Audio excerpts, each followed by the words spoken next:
What is the most satisfying time you've caught someone in a lie? I once had a graphic designer apply for a post using my artwork in his portfolio. Asked him all about the work and the thinking behind the designs before I showed him the originals in the door.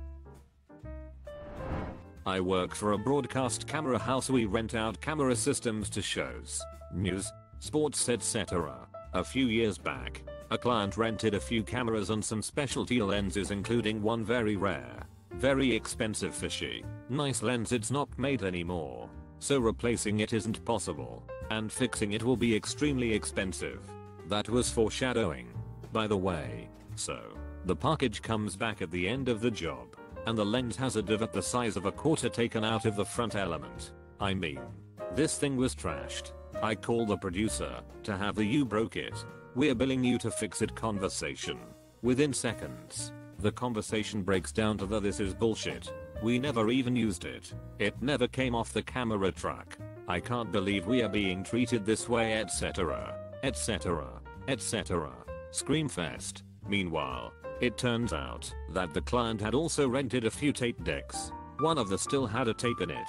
On a whim, we watched the tape, and damned if it wasn't footage from the camera with the lens in question very clearly showing the truck driving into it. Big hit. 2. Truck had to be going 25 plus miles per hour. I grabbed the tape and went to the producer's office. Let him scream a bit in front of about 10 other people. He's the type that likes an audience. Before showing them the tape, I made sure to shuffle back and forth a bit, slow it down, replay it a few times. Also showed them the part where his name was visible on the slate. The look on his face was priceless. Ended up being a $20,000 repair bill. Never heard from him again. It was worth it. TL.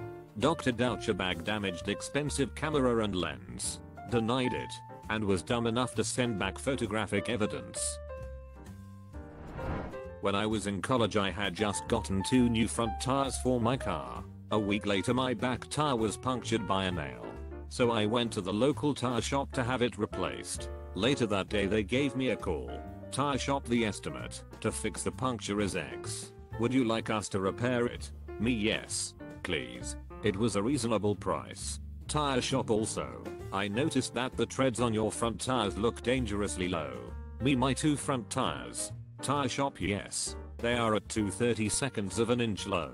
This is legally worn down, and they should be replaced. I can do it today for X dollars. Me, so you are telling me that my 2 front tires are dangerously worn down? Tire shop, yes. Me, my brand new tires that I bought last week. Tire shop, oh, me, forget fixing the puncture. I'll be by in a minute to pick up my car.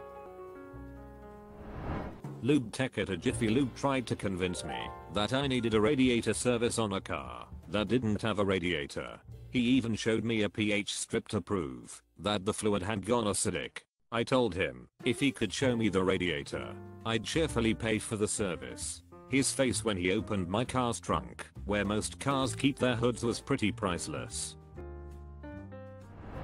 My boyfriend used to work 3rd shift at a popular gas station on the East Coast.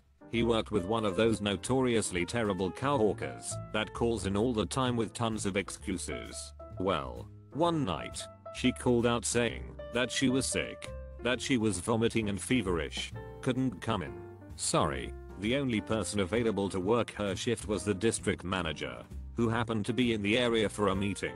DM comes in and works cashier with my boyfriend around 3 AM, who should walk in, but the called out co-worker wasted beyond belief. She bought 2 rolls of Tums and ate one while waiting in line. Waiting in line for the DM to ring her up and fire her on the spot. Too long didn't read co-worker fakes being sick, only to return to place of employment wasted and find her boss waiting on her.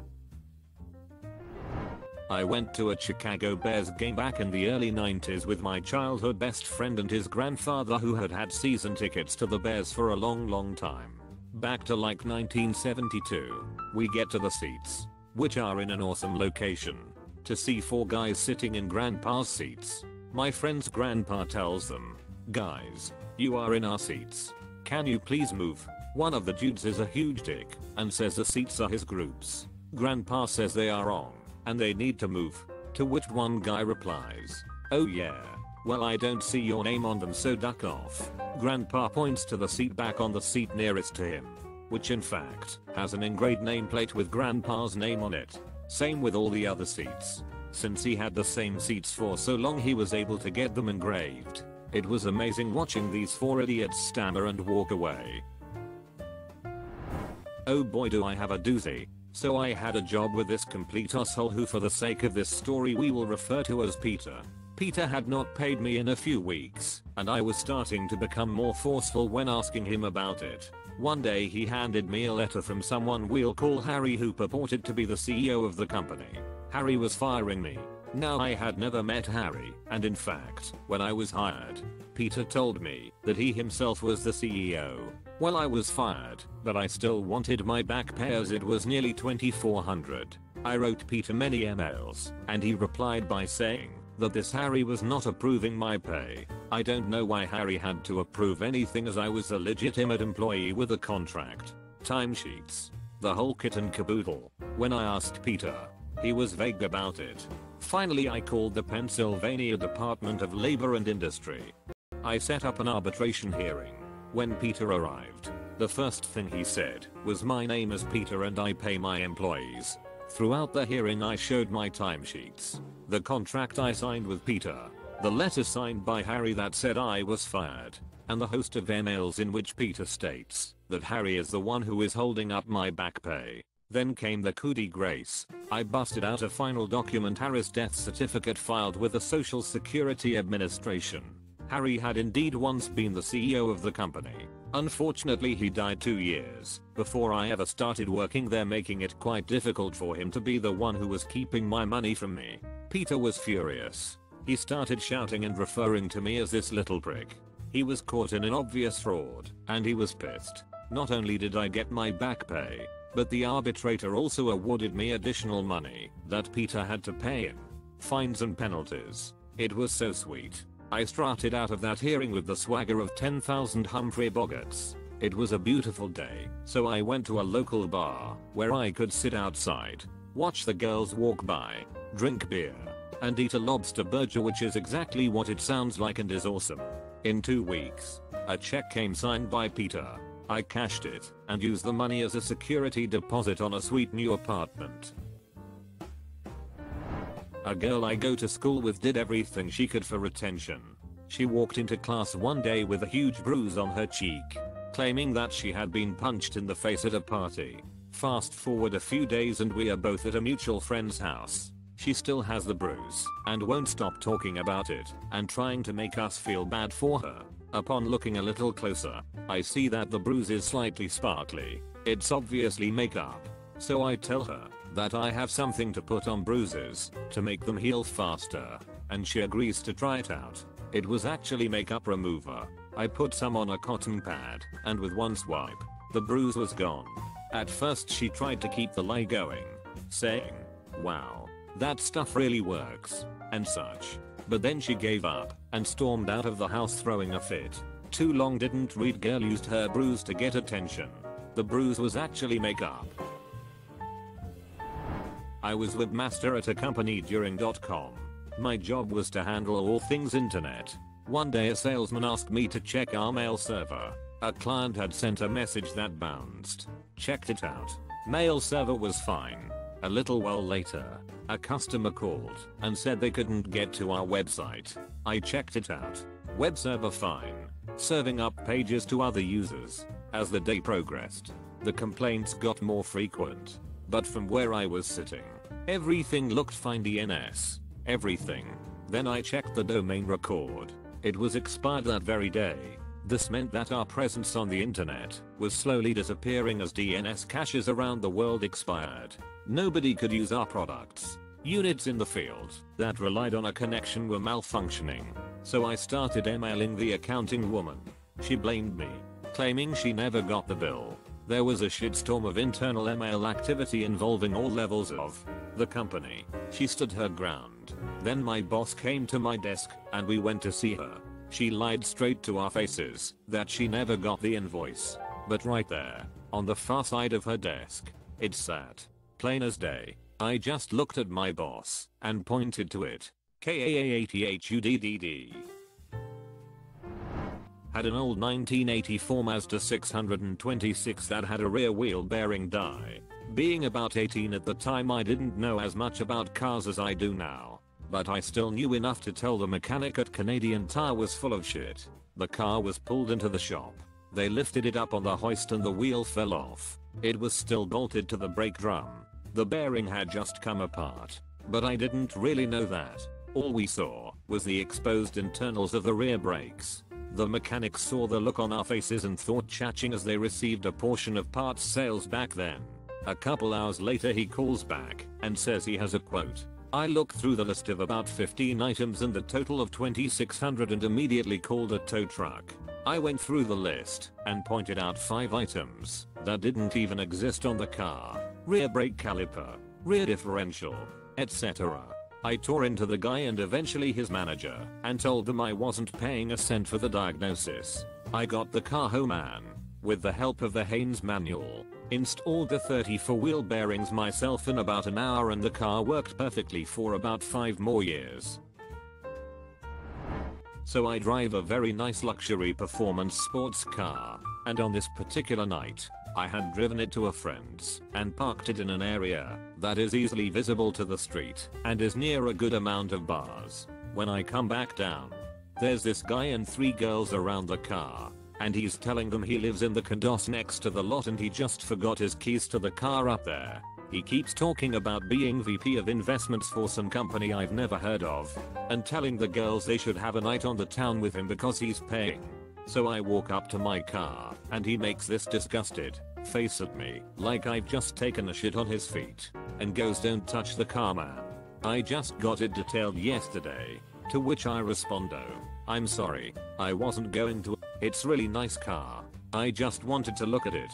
He turns around to the girls and says something that he and only he thinks is funny and is motioning my way. When I put my hands in my pocket and hit the unlock button, that also makes the car lights turn on. It was nighttime at this point. He jumped as if a gunshot went off, and the look on his face when I opened the door and started the car was priceless. I worked in an IT department and had the option of taking some leave time as cash. This required submitting a form to my then manager, who had it in for me at the time. After several hours, I decided to take a stroll over to accounting and talk to a fellow co-worker to see if she had received the paperwork. She hadn't. I then asked if there would be any foreseeable problem with issuing me the cash. "Nope," she said. "Just need the paperwork." I went back to my desk, and not 5 minutes later, my manager walked by the door on her way home for the day at 1:30 no less, and told me that she had talked to accounting and said they couldn't issue me the check. "Who did you talk to?" I asked. "Name," she said.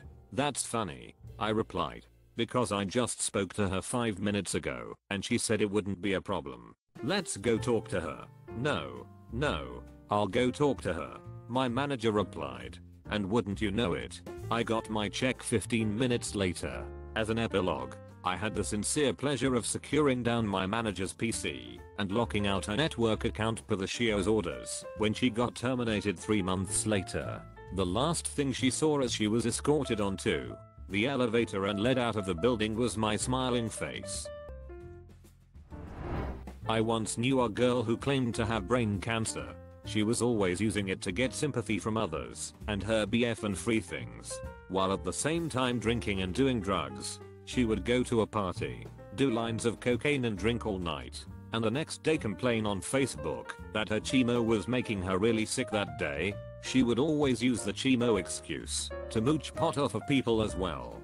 Basically whenever she wanted a free bar tab, or to get out of something her BF wanted to do, brain cancer was her excuse. So one night I'm at a Halloween party, and she is there, using her fake brain cancer to get sympathy-free things from guys. She is sitting in the corner smoking weed, crying about how hard it is to have this kind of cancer, and how much the blast radiation makes her sick, and how each day is a struggle.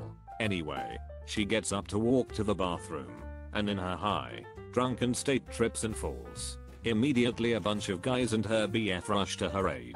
Sorry, a side effect of the radiation is loss of balance. This was the last straw for me.